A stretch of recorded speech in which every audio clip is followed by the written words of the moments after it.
Good morning, everyone. Welcome to Cornell Cooperative Extension. I'm Mike Danaher, an Assistant Attorney General with the New York State Attorney General's Office. My office is located in Binghamton, but we cover the Ithaca region as well.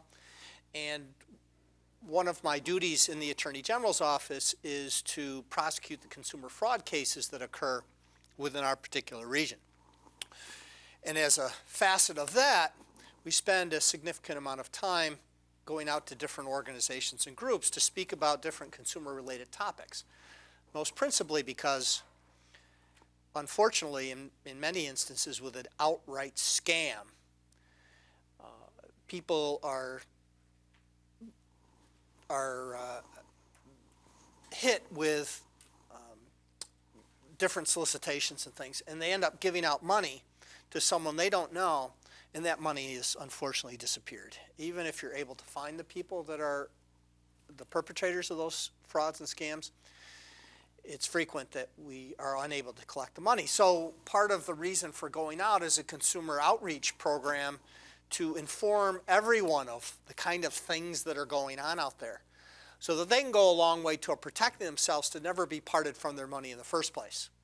Again, because if they are, it's difficult, if not impossible, to get their money back from that outright fraud person, that person that's contacting them over the telephone, and money is sent out in the form of gift cards that we'll get into in a few minutes, and those people are very difficult to find.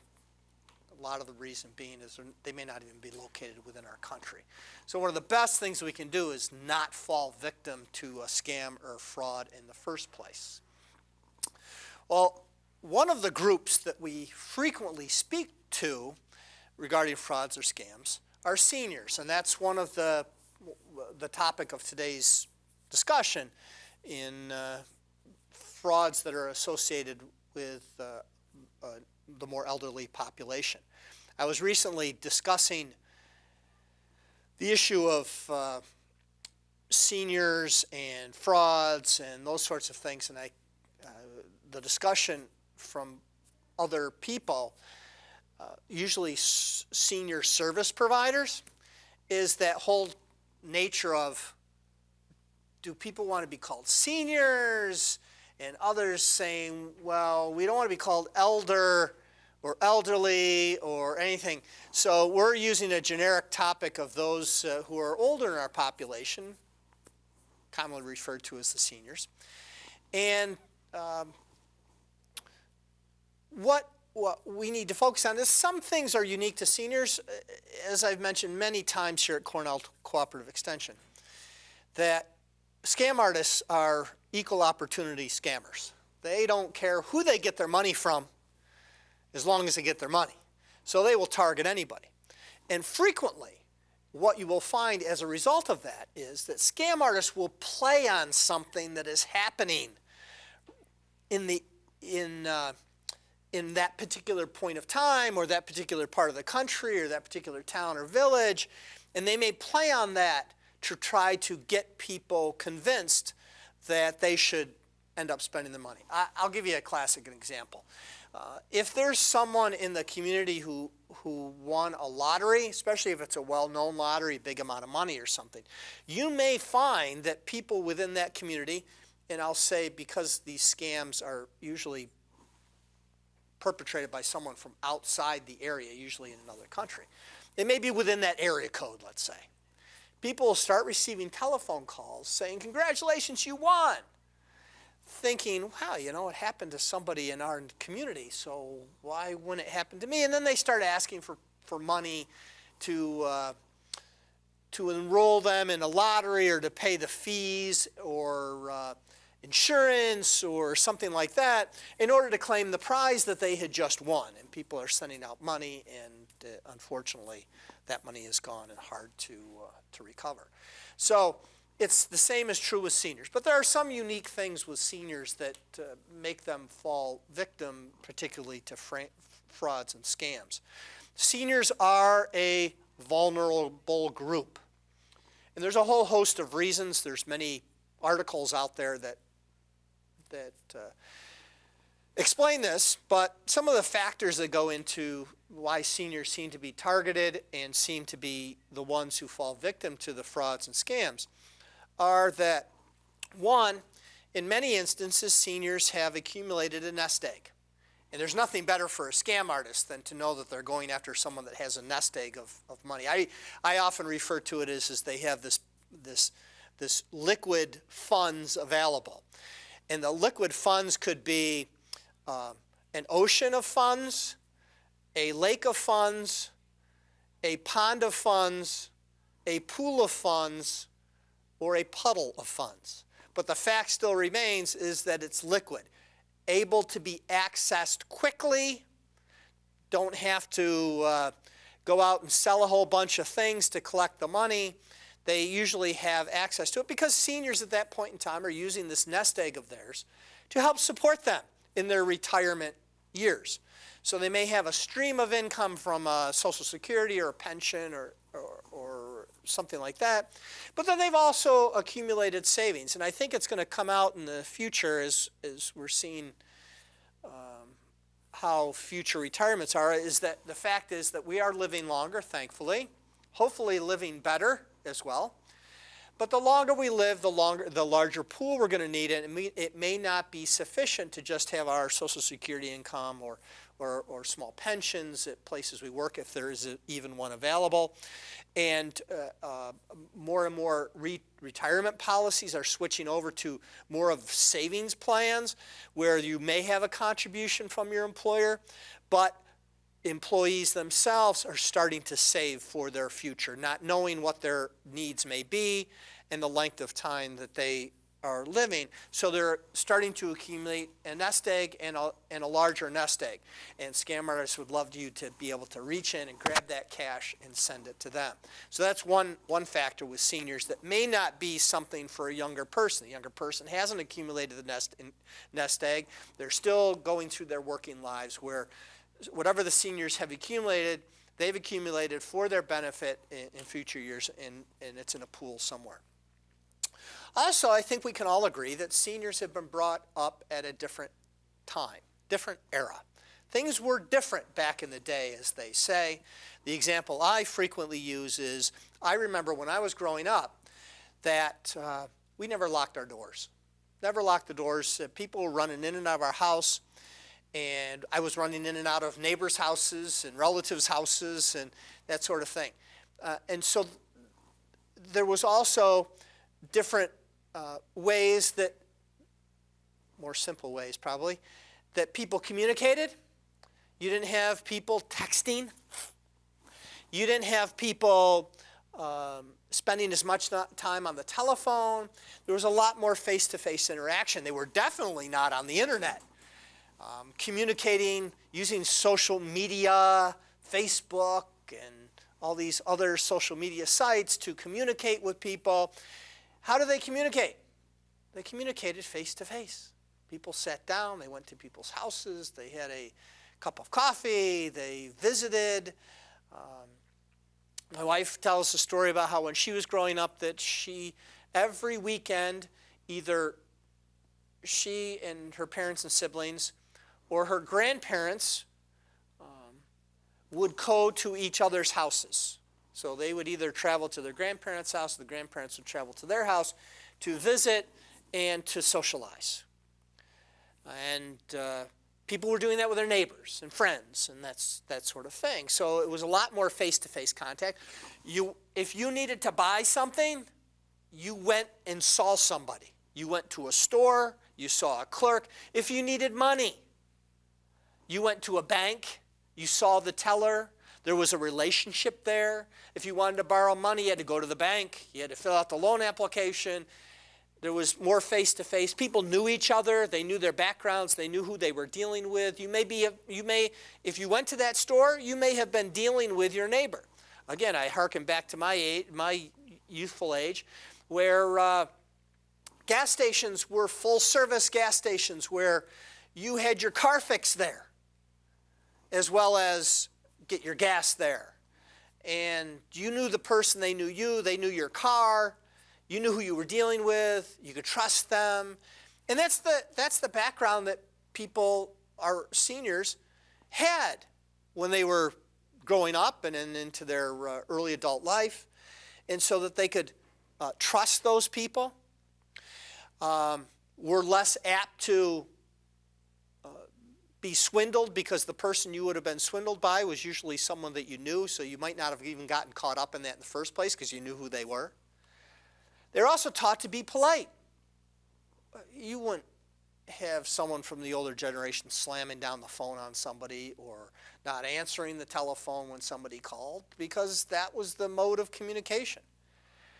Our seniors now may be at that stage in life where they are not as mobile, not as able to get around, may not be driving anymore, may be more isolated, might enjoy having someone, based on the way they were brought up, having somebody come over and talk to them, might be more, regardless of whether they know them or not, might be more apt to let them in their home. They might be more apt to have to get outside assistance to help them, whether it's family members paying bills or friends helping with home improvement projects or things like that.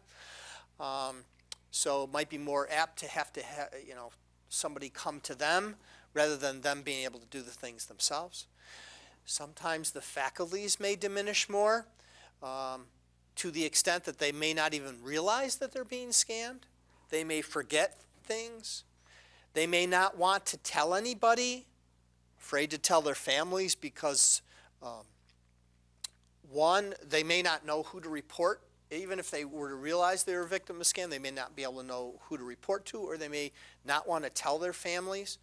Some may feel that if I tell my family that I lost money in a sweepstakes scam, I'll lose my autonomy, I'll lose my checkbook, some may perceive it as being the one-way ticket to the nursing home if they tell somebody about it, so they're less likely to tell. And when you think about it, for a scam artist, what better thing? When there's somebody out there that has liquid assets that can be accessed quickly, you can talk them into, because they trust people, you can talk them into doing something like sending you money. And the topper is that you won't tell anybody about it if you've been victimized.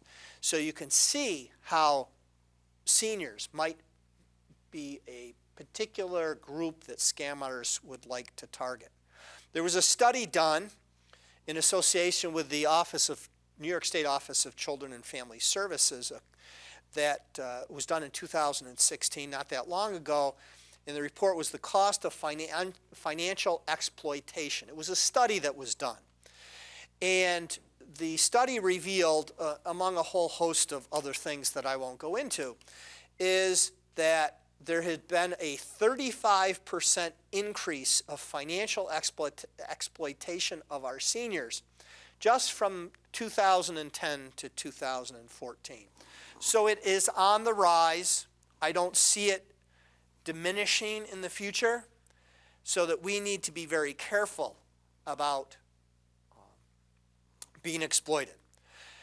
Now, the National Council on Aging, which is a charitable organization that is organized to improve the lives of older Americans, national organization, recently had a blog posting, by somebody that works for them, a report that listed kind of the 3 top scams to be wary of that are going on right now. The first one that I want to mention, I'll just mention a few particular ones, is fake IRS calls or emails, being contacted. It usually serves 2 purposes. The purpose that I'm most familiar with, because I see it frequently, is where they try to steal money from you. That's kind of the direct way where the fraud occurs. They try to steal money from you, and that is a telephone call claiming that you owe taxes and threatening people with arrest, claiming they're from the IRS, and that they will be issuing a warrant for your arrest if you don't pay these taxes. That is one that's happening. It's not limited to seniors, but seniors are particularly worried about that. I can use the example is that I have received those calls myself. I received them on my cell phone where I was told that I was going to be arrested and that that a warrant had been issued and that in order for me to stop that warrant from being issued, which didn't make any sense to me because they already told me it was issued, so I don't know how they can stop it from being issued when in fact it already had been. That I would contact them and pay whatever taxes were owed. That's the direct way where they're trying to get people all nervous and worried and don't want to be arrested, and so people are sending in money. And in fact, people are sending in money. The IRS does not call people and demand money from them. There's also another trigger that I'll go through in a second that will immediately tip you off to the fact that it is a scam. But they do not call. The way the IRS works is you will receive a notice. And you receive a notice and that they'll want to do things in writing.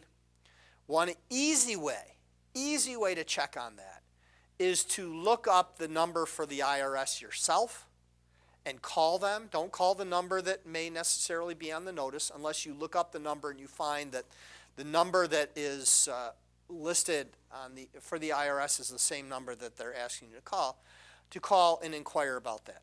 Or to send a written correspondence to them, arrange a meeting with them in governmental offices to discuss that. You will know if it is the IRS contacting you. They will not do it by the telephone, and if you do receive that call, hang up. Do not engage with the people, just hang up. So that's the direct way where they try to come and just get you to pay them money. There's also an indirect way that they're trying to scam you, and it could be a thing called phishing. Phishing, unlike FISHING. But it's a similar principle. They've cast their line out to try and get your information. Try to get, they're going to say that maybe you were due, in this case, a tax refund. Rather than them taking money from you, you owe them a tax refund. But in order to send you the refund, they have to give information from you. And they will ask you for all types of personal information. Addresses, social security numbers, maybe potentially bank account numbers. IRS will never ask you for that information. Nor will any financial institution ever ask you for that information when they contact you. They will not. If they are, it's a thing called phishing, and they're trying to get information for you with the hope that they could exploit your personal information with a thing called something that we all have been hearing about recently, with a thing called identity theft. They're trying to steal our identities. In doing so, they take our information and can try and drain bank accounts. They can try and sign up for credit cards in your name. Do not give any personal information to someone who contacts you. So if any of you receive anything related to this IRS scam, hang up, disregard, do not reply to them. Another area which is a classic example of what I talked about initially, which is where the scam artists try to exploit something that's going on recently so that they can then use it and convert it over into a scam. And that is what has been referenced in the blog and the National Council on Aging, is the current event that is now in the process of happening, and that is the issuance of new Medicare cards.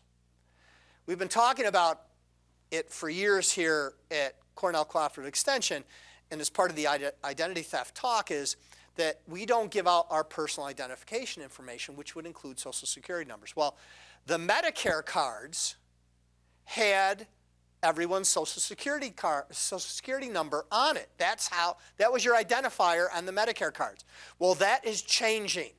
That's changing now and into the immediate future, where because of all these identity theft situations that are occurring, I believe it was President Obama in the last year or two had directed that the Medicare system change the Medicare cards so that you have a unique number different than your Social Security number on your Medicare card. So that's in the process of evolving now, and it's happening this spring, whereby new Medicare cards will be issued, and they will have a different number on it.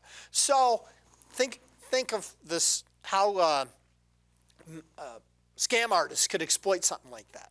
And one of the ways that it's happening is people are being contacted by those who are posing as Medicare agents to assist them with getting their new Medicare card.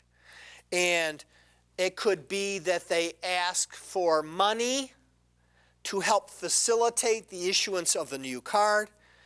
And more insidiously, indirectly, they are exploiting the scam by phishing again, asking for personal information in order to get a senior their new Medicare card. The Medicare system is not contacting people to get personal information over the telephone. They are just not doing that. Second of all, the issuance of the Medicare card, new Medicare cards, will happen automatically, and it are absolutely free. So if somebody's contacting you to pay a fee in order to get this new card or whatever, it is a scam. Do not follow through with that. What I understand and reading about it is happening is that you will be sent your Medicare card at the last address that Medicare has for you, which I would think it would probably be current with you because you're using your Medicare card for your medical assistance and that sort of thing. So if you've recently changed your address, you will want to contact Medicare yourself. Don't wait for somebody to contact you, to inform them of your new address so that they can get you that card. But again, do not pay a fee. Do not give out personal information in order to get this card. And in the vast majority of cases, it's going to be done automatically unless you've recently changed an address or something. So don't fall victim to that. The third area that was addressed by the National Council on Aging are telemarketing type of frauds. I would expand that as more than telemarketing, more than on the telephone, but also through emails and other forms of communication. One of the big areas for these types of frauds are fake charities, where people are asking for us to donate to charities. We do have a charitable talk that we do here at Cornell Cooperative Extension each year, but the bottom line is, know who your charitable gifts are going to. Don't succumb to that high-pressure solicitation that you receive. Know who you're giving to, know how much you can afford to give, and give that way. Also, the big one that has been out there and people in our communities have fallen victim to them are the grandparent scam, where people are contacted, hey, grandma and grandpa, this is your favorite grandson. The grandparent replies, oh, Johnny? Yeah, it's Johnny. Well, one of the many different scenarios out there is I was with some friends, we got into trouble, or my friends got me in trouble somewhere out of the area. It could be in Canada, it could be some other area, and that we ended up getting arrested, and I have to pay bail, and I don't have the money, and I don't want to contact my parents to tell them. They'll be, can you send me the money? And people are falling victim to that because they think that that's Johnny on the telephone, their grandchild. It could be even as sophisticated as the person who's committing the scam actually had some information about Johnny. They might have where he lived, his town, might have where he was at school, may have a whole bunch of information because maybe Johnny had his identity stolen, or more importantly, our younger people have become very comfortable with social media, and they end up posting things on Facebook and Instagram and Snapchat and all these different social media sites where they don't realize that people are on there looking at this and are able to, in essence, get as much information as they can about Johnny and then use it posing as Johnny himself. So the person who calls may have information about Johnny to make the grandparent think that they in fact are Johnny when they are not. Then they ask for the money to be sent, and the grandparent sends it out. Now, if anyone were to receive that telephone call, it's very unlikely that it is anything but a scam. But there are ways to protect yourself from that. One is contact your child. Find out where Johnny is. All the time that we're getting people who call us and tell us about this thing, and they say, well, I called my son or daughter, and I asked, I said, I got this call from Johnny, and the child said, Johnny, Mom, Johnny is sitting right here playing video games. He's not out anywhere. So check into it before you send any money. Again, it's in all likelihood, it's probably a scam. The other thing, and this is really probably a good catch-all to identify a scam, whether it's the grandparent scam or a charitable solicitation scam or a sweepstakes scam where somebody calls you and say, hey, congratulations, you won. In order to claim your prize, you've got to send money. And that key is what the scam artists will do is that they will ask, it's the manner in which you have to pay it. Scam artists will ask you to go down to, to wire funds out of your bank account. So that's an instant exchange of cash. 2, the big area where it's happening now is they're asking people to go down to stores. Usually it could be a bigger box store. It could be a Walmart, a Target, a drugstore, where all these stores now have cash cards available. They have cards, you can just go down, you pay cash, and it gets loaded onto this card. Then anybody who has that card in their possession, or in particular, have the numbers or letters on the back of the card that triggers that funds that are on that card to be released. Anybody that has those numbers can use it somewhere. So what they'll frequently ask you to do, go down and buy several gift cards or cash cards, and then call me back and give me the numbers or letters on the back of the card, which is a long string of numbers, so that that money can then be used immediately. Whenever anybody asks you to do that, it is an outright scam.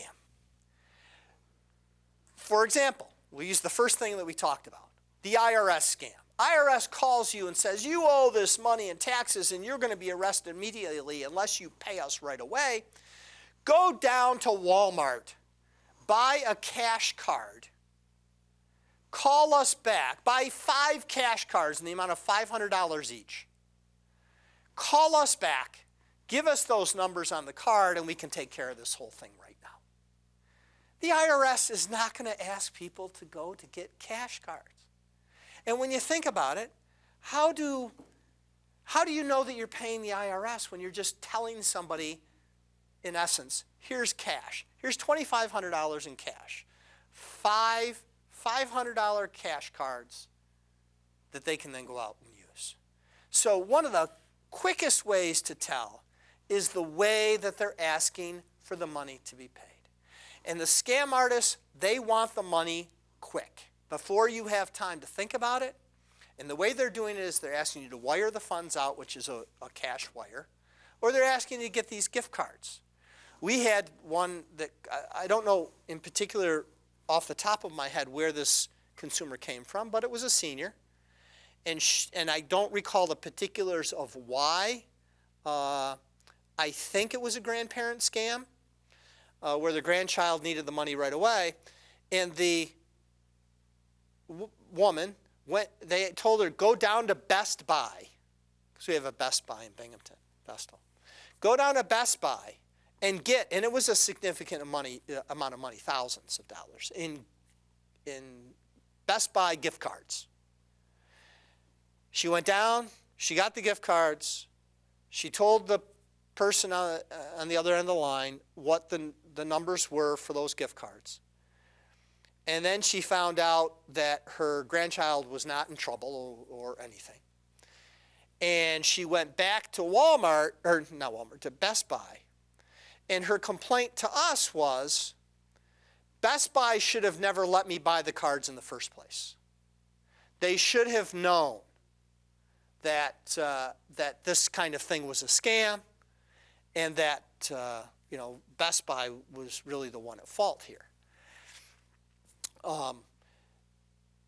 Companies, businesses, retail locations are much more aware of these things kind of happening, but they really don't know what a person is coming in for.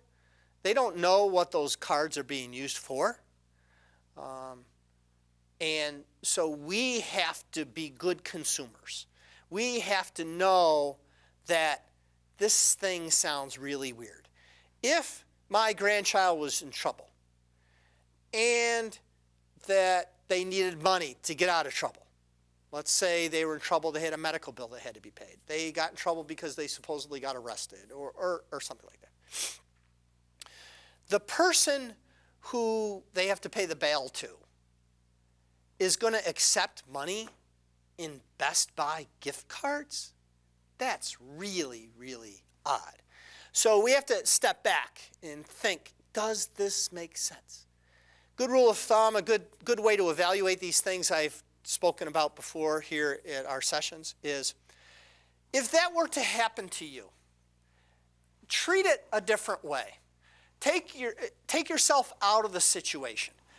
Step back a little bit and say to yourself, if my friend came to me and explained that scenario to me, that their grandchild was in trouble, or that the IRS was calling them and said, this is what they want me to do, go out, get gift cards, what would you say to them?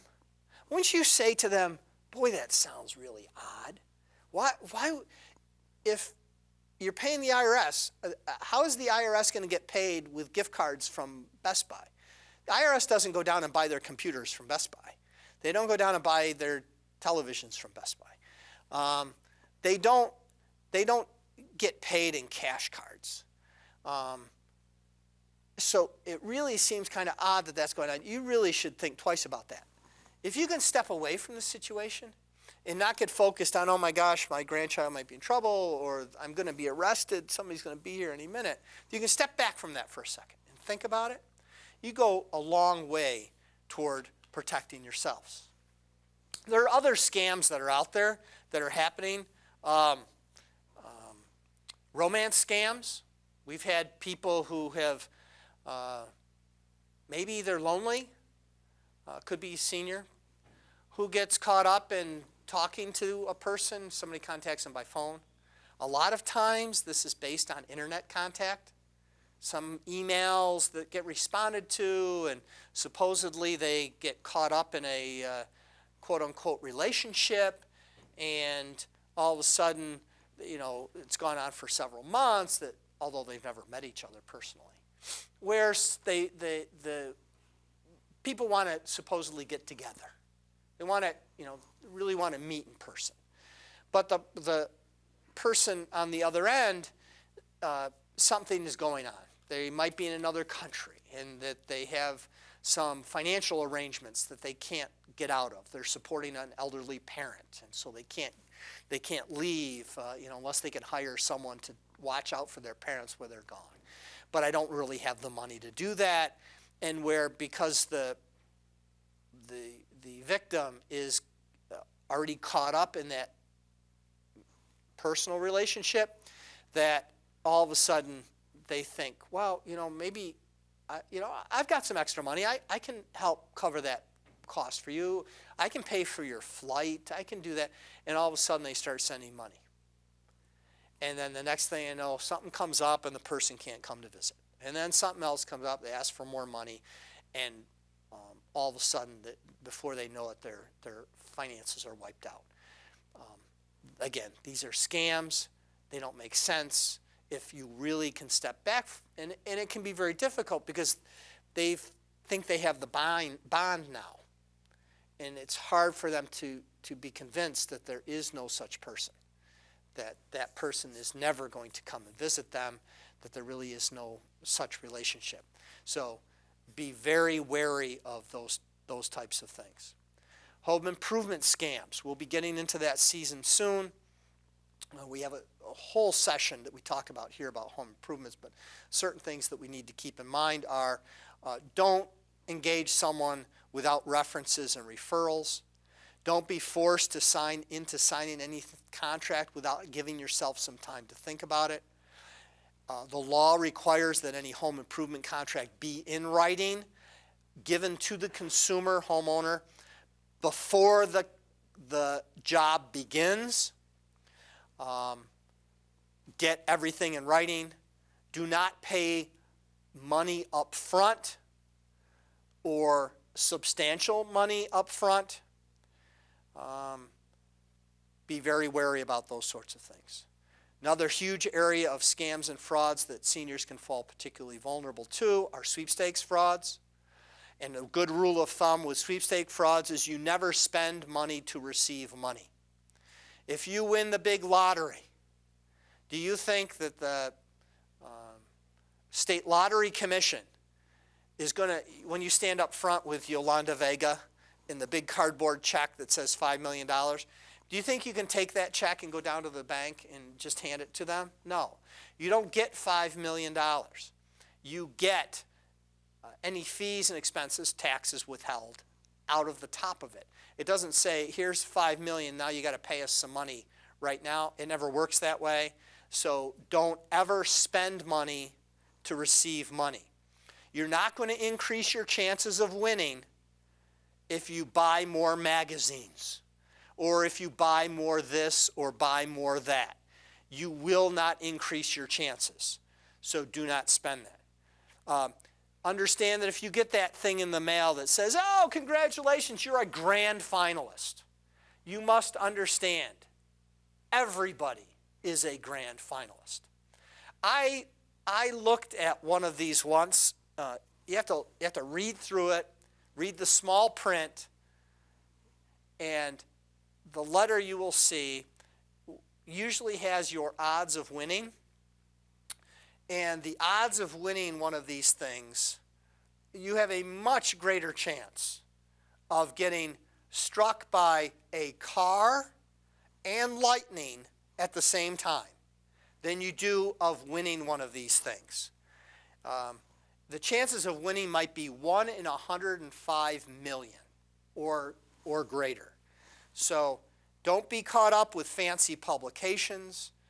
Don't be caught up with the fact that somebody says they're going to be sending the winnings to you and asking you how you'd like your prize delivered. Don't be caught up with the fact that you supposedly received something from a bank or the chief financial officer of this entity saying we have the money set aside for you right now. All these things are just a ruse to try to distract you to the idea of trying to convince you to send money first. Another area of scams are charitable solicitations, and I think our seniors are particularly vulnerable to this because our seniors really want to help. They want to help others. They've had good lives. They've been fortunate. They want to be able to send a kid to a circus. They want to be able to make somebody's life a little bit better. Just be very careful about charitable solicitations. Certain things, again, we talk about in our charitable giving updates here at Cornell Cooperative Extension are such things as trying to get you to pay the money fast. They'll send somebody over to collect the money. They'll ask you to go out and get the gift cards that we talked about before and give them the money right away. Legitimate charities are going to give you a chance to think about it. Legitimate charities are going to give you a chance to send in the money. Do not send money, do not send cash, do not give cash. Do not make checks payable to anyone other than the charity itself. It serves you well too, because then you have a record of the charitable donation that you made. So that if you write a check out to the American Cancer Society and send it in, it gets cashed by the American Cancer Society, you know that you can take that charitable deduction for that gift that you made, because you have a record of how it was paid. If you gave cash and you don't have any record of it, you're not going to be able to prove that the gift was made. So just protect yourselves. Give out those charitable monies to someone, a legitimate charity that you know, and you'll go a long way toward protecting yourselves. Another charitable solicitation in particular or not charitable, but a solicitation that can bring in seniors are hearing aid sales or other products that might be more geared toward the senior population. Somebody going door to door doing hearing aid sales. In order to dispense hearing aids in New York State, you must be licensed. The person going door to door may not even have the appropriate product for you. Stick with local, reputable hearing aid businesses where you have somebody that you can go in and see. We know they're very expensive, thousands of dollars for this, that provide a very valuable and useful service to those whose hearing may be impaired. But go and use a reputable dealer. Understand that they are expensive. Don't be caught up with the fact that somebody comes door to door and it's significantly less expensive than what you would expect in the normal market, because you're setting yourself up for scams. In closing, what I'd like to suggest to you also is keep an eye out for your fellow seniors. Those that you may see at the senior center. Those who may be your friends. Those of you that are younger. Keep an eye on the seniors. Make sure that you aren't seeing these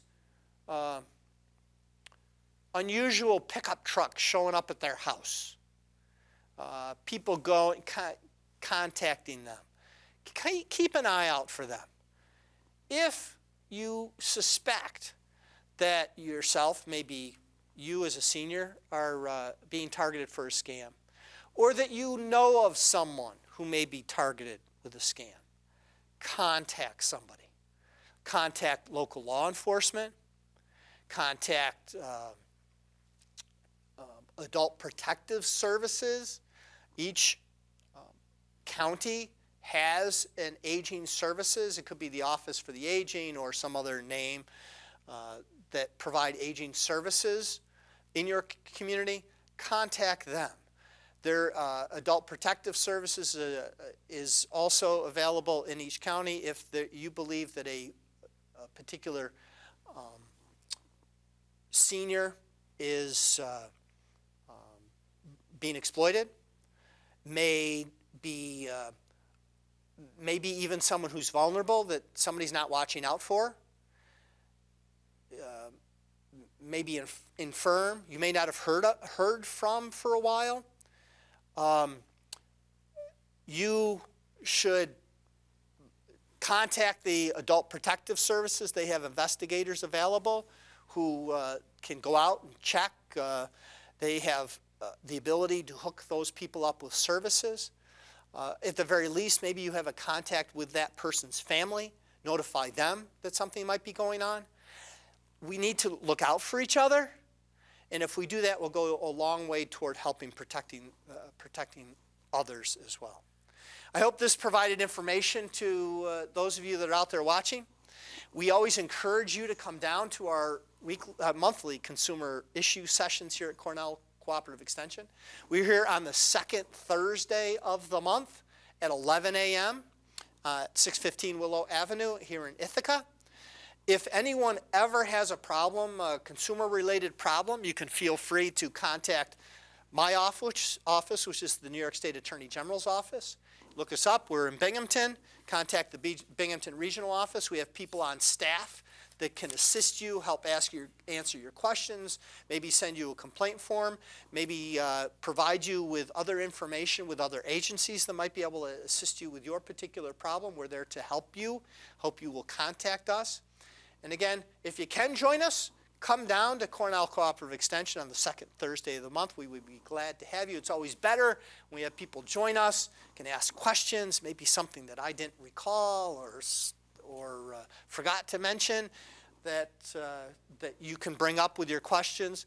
Also, when we're done with our session where we're taping, we have a little time for questions. So if an individual has a problem, it may not be the topic that we're talking about that particular month, but if you have it, a consumer-related issue and need some guidance, feel free to come down. I'm here. I'm glad to answer your questions and hopefully get you on the right way. So until next time, I hope that you'll all join us, and I hope that you have a great day.